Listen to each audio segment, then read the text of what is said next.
नमस्कार, आप देख रहे हैं एचएनएन न्यूज। मैं हूं आपके साथ पंकज यादव। शुरुआत करते हैं। बंगाल में अगले साल चुनाव होने हैं, लेकिन बंगाल में सभी पार्टियां तैयारी में जुट चुकी हैं।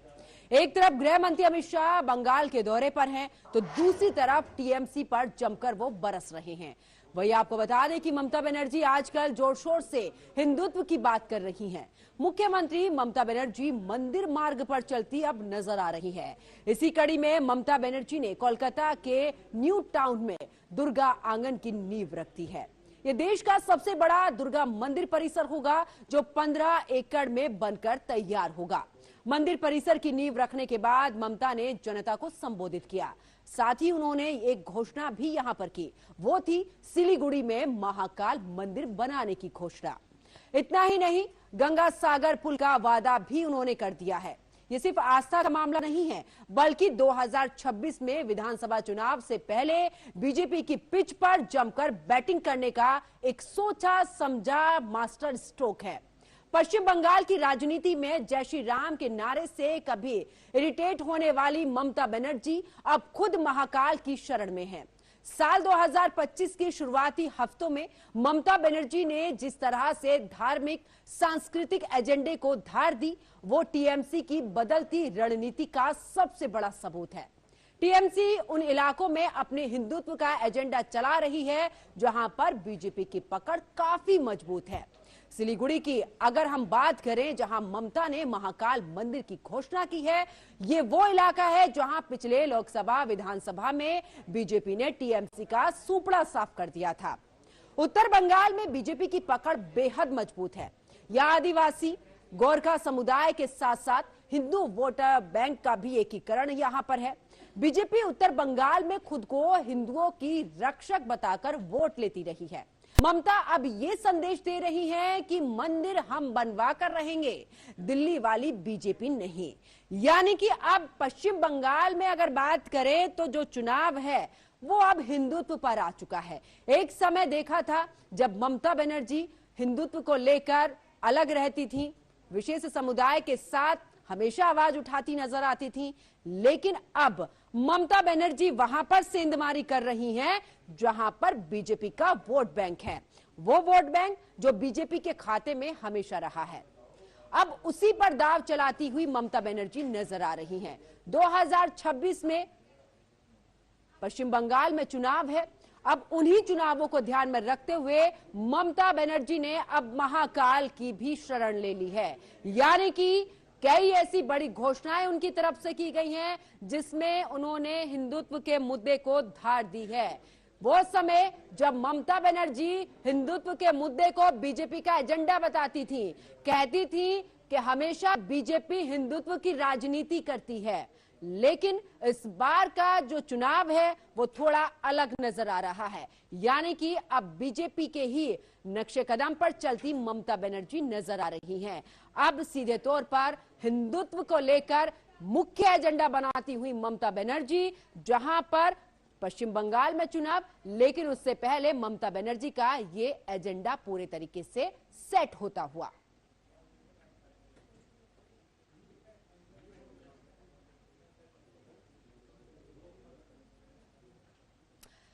तो आखिरकार आपको बता दें कि मुख्यमंत्री ममता बनर्जी की तरफ से जिस तरीके से सिलीगुड़ी में महाकाल मंदिर बनवाने की बड़ी घोषणा यहां पर कर दी गई है, उसके बाद पश्चिम बंगाल की राजनीति में अलग रंग देखने को मिल रहा है। क्योंकि एक तरफ गृह मंत्री अमित शाह का दौरा, उन्होंने वहां पर हिंदुत्व को लेकर जंग छेड़ दी है। उनकी तरफ से भी कई बातें यहां पर की गई हैं। उन्होंने कहा है कि जिस तरीके से खतरा पश्चिम बंगाल में, उसको अगर बीजेपी आती है, यहां विकास तो होगा, लेकिन यहां पर वो खतरा भी नजर नहीं आएगा। हमेशा से देखा है एक तरफा ममता बनर्जी नजर आई हैं। कई बार देखा जब रामनवमी को लेकर विवादों में रही, लेकिन अब देखिए हिंदुत्व की वोट बैंक की राजनीति भी अब शुरू हो चुकी है बंगाल में। আর একটা সুখবর দিই, জানুয়ারি মাসের সেকেন্ড উইক নর্থ বেঙ্গল থেকে আমি দেখতে পাচ্ছি সঞ্জয় টিবরেওয়াল এবং দুগাড়ের সহ অনেকে এসছেন। মহাকাল মন্দিরের শিলান্যাস হবে, জমি কিন্তু আমি দেখে নিয়েছি, রেডি করে দিয়েছি, পুজোর দিনও আমি মনে মনে ঠিক করে নিয়েছি। ট্রাস্টের একটা মিটিং করে বাদ বাকিটা আপনাদের কাজটা করতে হবে, যেটা হচ্ছে আর্কিটেকচারটা। আর একটা সুখবর দিই, জানুয়ারি মাসের সেকেন্ড উইক নর্থ বেঙ্গল থেকে আমি দেখতে পাচ্ছি तारीखों का ऐलान कर चुकी हैं ममता बनर्जी। लेकिन वहीं अगर आगे बात करें तो ममता बनर्जी ने विरोधियों को करारा जवाब दिया, कहा कि मैं सब धर्मों का सम्मान करती हूं। आइए आपको ये भी सुनवाते हैं क्या कुछ कहा है ममता बनर्जी ने। হ্যাঁ, আমাকে অনেকে বলে আমি অ্যাপিজমেন্ট করি। আমি অ্যাপিজমেন্ট করি না, আমি সেকুলার সঠিক তথ্যে, অর্থাৎ সর্বধর্ম সমন্বয়। যখন আমি গুরুদ্বারায় যাই আমায় মাথা ঢেকে যেতে হয়, কই তখন তো তোমরা আমাকে কিছু বলো না, তাহলে আমি রোজায় গেলে তোমাদের আপত্তি কেন? এই যে আজকে আমি প্রোগ্রামে এসছি, আমি চাদরটা গায়ে দিয়ে এসছি, কেন জানেন? কারণ মা দুর্গার শিলান্যাস হচ্ছে। এটা আমাদের ধর্ম শিক্ষা যে কেউ, আমরা হিন্দুরা মেয়েরা দেখবেন যখন পুজো হয় মাথায় কাপড় দেয় বউরা, গাটা ঢেকে নেয়, কারণ হচ্ছে এটা ওদের কালচার। আর সব ধর্মে কোনো না কোনো কালচার আছে। হ্যাঁ, আমাকে অনেকে বলে আমি অ্যাপিজমেন্ট।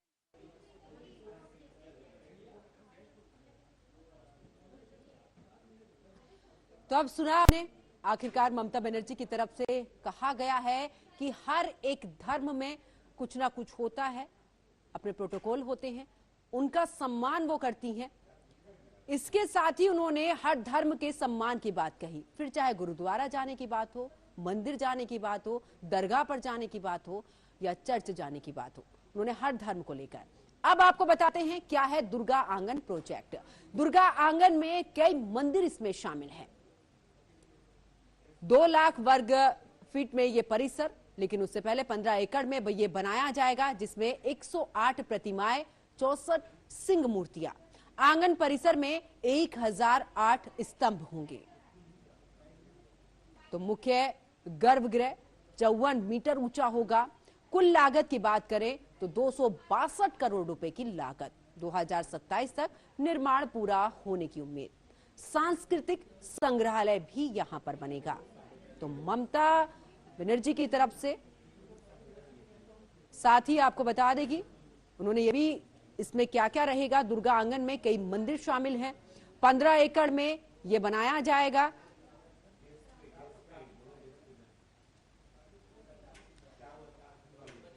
तो अब आखिरकार पश्चिम बंगाल की राजनीति दूसरा रंग लेती नजर आ रही है। इसी पर खास चर्चा के लिए मेरे साथ में मेहमान जुड़ चुके हैं, उनका परिचय आपसे करा देती हूं। राहुल तलान राजनीतिक विश्लेषक हमारे साथ में जुड़ चुके हैं, ओम तिवारी राजनीतिक विश्लेषक ये भी हमारे साथ में जुड़ चुके हैं। आप दोनों का बहुत बहुत स्वागत है HNN न्यूज की खास चर्चा में। सबसे पहले राहुल जी, आप ही के पास में आते हुए, हमने अक्सर पश्चिम बंगाल की राजनीति देखी, हमने रामनवमी पर जिस तरीके से हिंसा हुई हमने वो भी देखा, लेकिन अब ममता बनर्जी के सुर बदलते हुए, ताल बदलता हुआ, चुनावी एजेंडा बदलता हुआ, आपको क्या लगता है किस ओर इशारा ये कर रहा है? पंकज जी, मेरे से सवाल है आपका। जी देखिए, मुझे लगता है कि ये चुनाव जब बिल्कुल करीब आ गए हैं और बांग्लादेश में जब एक उथल पुथल है, वहां हिंदू मारे जा रहे हैं, तो ये ममता बनर्जी का एक तरीके से मरहम लगाने की कोशिश है। देखिए, कुछ भी मानिए, फिर भी बंगाल में बहुसंख्यक तो हिंदू है ना। अगर एकजुट होके बीजेपी को वोट कर दे तो टीएमसी के पैर उखड़ने में कौन सा टाइम लगता है। तो ये एक तरीके से ये आंखों में, वहां के हिंदुओं की आंखों में धूल झोंकने का तरीका है।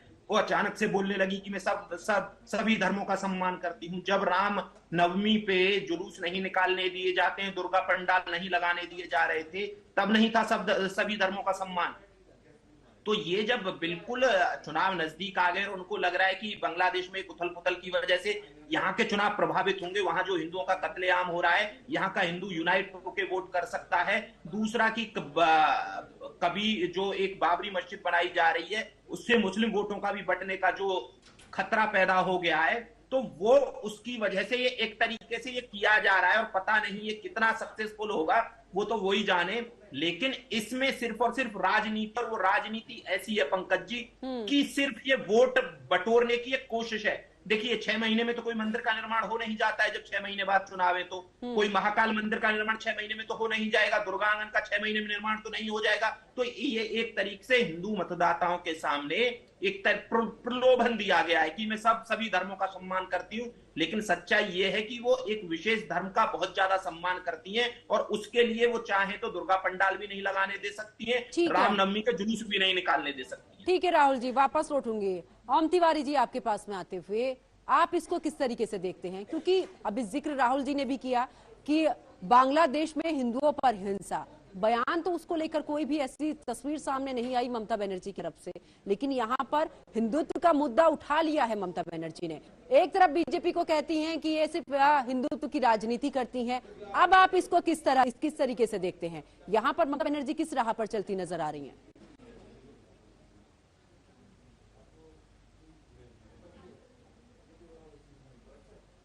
ओम तिवारी जी, आपकी आवाज नहीं आ पा रही है, अनम्यूट आप करिएगा। तो मैं सबसे पहले इस बात को स्पष्ट कर दूं कि जो भी चीज बंगाल में अभी फिलहाल दिखाई दे रहा है, चुनाव के ठीक पहले, ये बाबरी मस्जिद हो या दुर्गा आंगन हो या महाकाल मंदिर हो, ये सब कुछ पॉलिटिकल एजेंडा के तहत दोनों कौम, दोनों पॉलिटिकल पार्टी अपने फोटो को सिक्योर करने के लिए ये कर रही है। ये कहीं ना कहीं हमारे देश की प्रभुता, अखंडता और हमारे कॉन्स्टिट्यूशन पे बहुत बड़ा धब्बा है, सवाल पैदा करता है। और रही बात की ममता बनर्जी की जो पॉलिटिकल बेनिफिट के लिए जो ये सब वो कर रही हैं, तो दुर्गा पूजा जो है वो हम लोग जानते हैं कि हाल ही में कुछ दिनों पहले यूनेस्को से बंगाल का दुर्गा पूजा को नेशनल अवार्ड दिया गया है, कल्चरल हेरिटेज उनको माना गया है, उनको स्वीकृति दिया गया है। तो ये जो दुर्गा आंगन की जो बात हो रही है, दुर्गा आंगन ममता बनर्जी के पार्टी के फाउंडेशन के जो तारीख है 21 जुलाई, उस शहीद मंच से उन्होंने घोषणा किया था कि मैं दुर्गा आंगन बनाऊंगी। क्योंकि दुर्गा आंगन इसीलिए बनाना है क्योंकि हमारे जो देश विदेश के जो पर्यटक हैं जो आते हैं, जो कि सिर्फ दुर्गा पूजा के टाइम में नहीं आ पाते हैं, लेकिन साल के अलग अलग टाइमों में बंगाल में आते हैं, ताकि उन लोगों को भी जानकारी मिले कि बंगाल में जो दुर्गा पूजा होता है, जो दुर्गा पूजा कार्निवल होता है, उसमें ऐसा क्या है जिसको यूनेस्को ने स्वीकृति दिया है। उसको ध्यान में रखते हुए एक दुर्गा अंगना, साथ ही साथ एक कन्वेंशन सेंटर, इसमें बहुत बड़ा बिजनेस ट्रेड हो गया, प्रोग्राम हो गया, गेट्स हो गया, ये सबको होस्ट करने के लिए ये गवर्नमेंट का एक इंस्टीट्यूशन।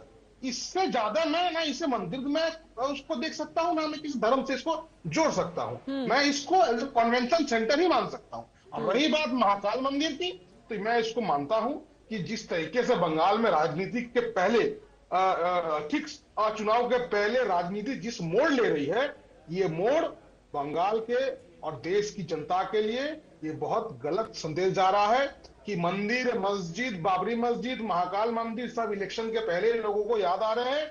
ये कहीं ना कहीं मानता हूं मैं व्यक्तिगत रूप से कि ये देश और देश की जनता के लिए, हमारे प्रभुता के लिए, हमारे एकता के लिए बहुत बड़ा धब्बा है, खतरा है। ठीक है, वापस आपके पास में लौटेंगे।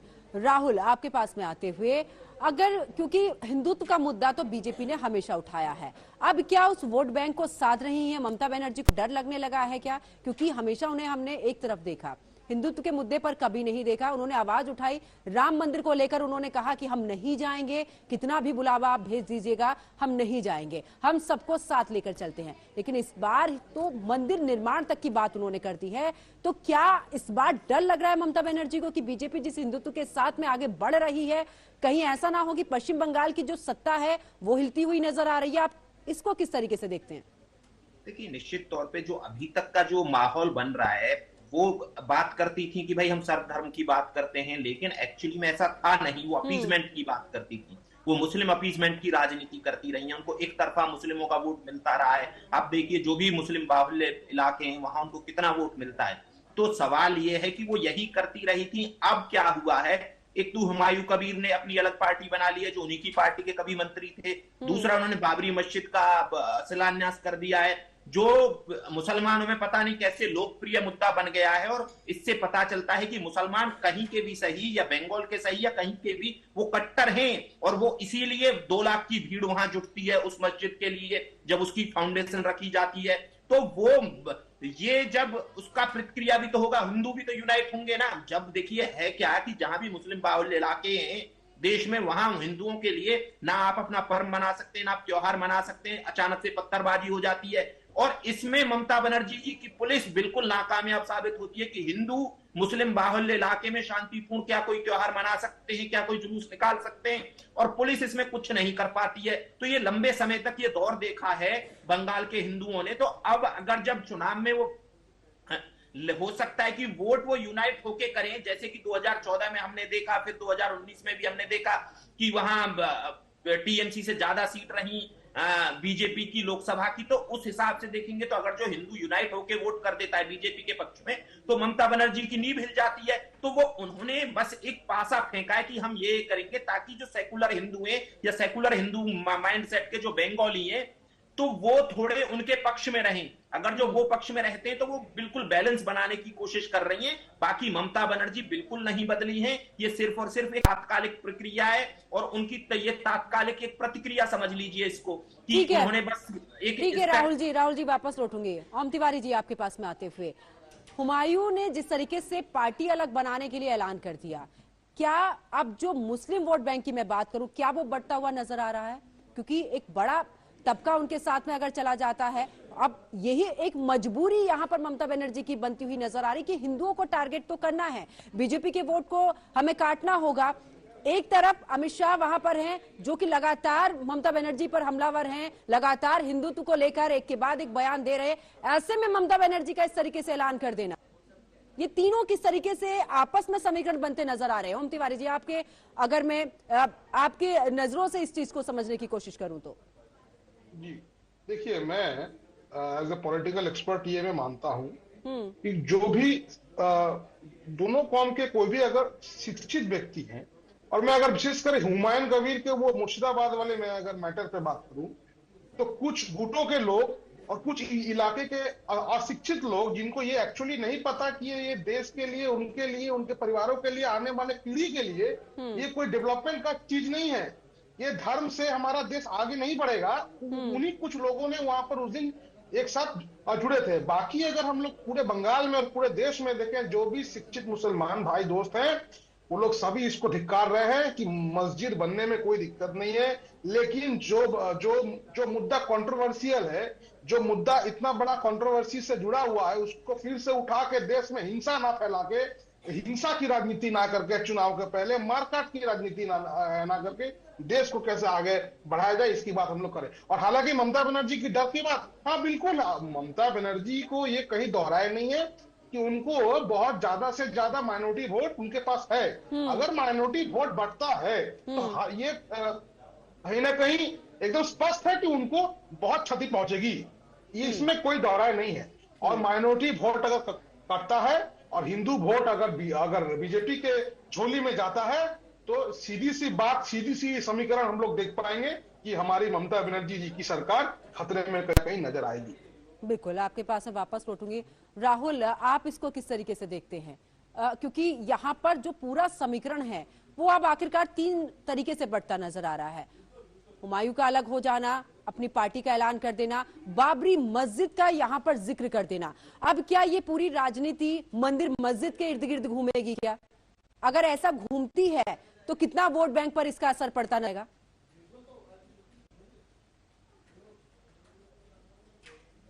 राहुल जी, आपकी आवाज नहीं आ पा रही है, एक बार। पंकज जी देखिए, हाँ। मंदिर मस्जिद के इर्द गिर्द राजनीति तो घूम रही है, लेकिन एक बहुत बड़ा फैक्टर है बांग्लादेश। बंगाल के हिंदू जो समझते थे कि मुसलमान सेकुलर होते हैं, मुसलमानों के साथ कोएग्जिस्ट हो सकता है, मुसलमानों के साथ रहा जा सकता है, मिलजुल के रहा जा सकता है, भाईचारे के साथ रहा जा सकता है, वो भ्रम टूट रहा है। और वो भ्रम तोड़ा है बांग्लादेश के मुसलमानों ने, जहां हिंदुओं को मारा जा रहा है, प्रताड़ित किया जा रहा है। लेकिन राहुल जी, भारत अलग है, बांग्लादेश से हम कंपेयर नहीं कर सकते भारत की। हम अलग अलग राज्यों में रह रहे हैं, अलग अलग राज्यों में क्या आपको लग रहा है कि बांग्लादेश जैसी तस्वीर भारत में नजर आ रही है? क्या एक साथ नहीं रह रहे हैं? क्या वो भाईचारे का संदेश नहीं दे पा रहे हैं?